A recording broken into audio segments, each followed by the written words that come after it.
բոլոր փաստարկները շինծուին փուչիկ են, շատ թույլ են, չեք պատկերացնում։ Եվ այս դատավարությունը ոչ թե դատավարություն է, սա էթնոքաղաքական վենդետա է, էթնոքաղաքական լինչ է ուղղված մեր ժողովրդի անցյալին, ներկա եւ ապագային։ Այնքան էին շատ այդ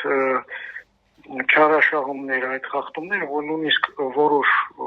փաստաբաններ դա մասին նշել են, հայտնելով, որ ժամանակը կգա իրենց համար ամոթ կլինի այդ բոլոր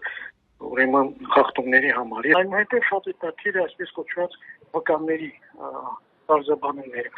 Մի վկա, որ ինձ առաջինը ճանաչեց ճակերտներում, դա այն էր, որ ինձ ասեց, որ դու Վիտալի Բալասանյանն ես, քեզ լավ հիշում եմ, ծեծում էիր ինձ, խոշտանգում էիր, այնուհետև բոլորը ասեցին, որ նա այլ մարդ է, բայց սա չէր հանգստանում։ Իմ ուրեմն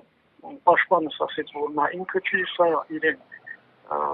անպատրից հայ համարից, հետո տեսավ, որ իրավիճակը բարձրացել է, սկսեց ինչ-որ սիմուլյանտություն անել։ Մյուսը, որ ինձ ճանաչեց էլի ճակերտներում մի մարդ է, որ ասում է, որ ես իրեն խոշտանգում էի 1994 թվականի ձմռան։ Եվ ասում է, չես փոխվել առհասարակ, հասակը 2 մետր նույնն է, ուրեմն ոսկե գույն մորուքով, բեխերով եւ մազերով ոչ մի ձևով չես փոխվել։ Դա ասում է, որ իրեն մատնանշելով մեզ ծեծում էինք դաշան ձևով 93-92 թվականին կախել էինք գլուխը դեպի ներքև 7 օր պահել էինք այդ իրավիճակում, ծեծում էինք երկաթի ձողերով, ինչ-որ փայտերով։ Ես հարցնում եմ, ասում եմ, նույնիսկ չղջիկները, որոնք մեկ միլիոն տարի կամ միլիոնավոր տարիներ էվոլյուցիա են անցել, չեն կարող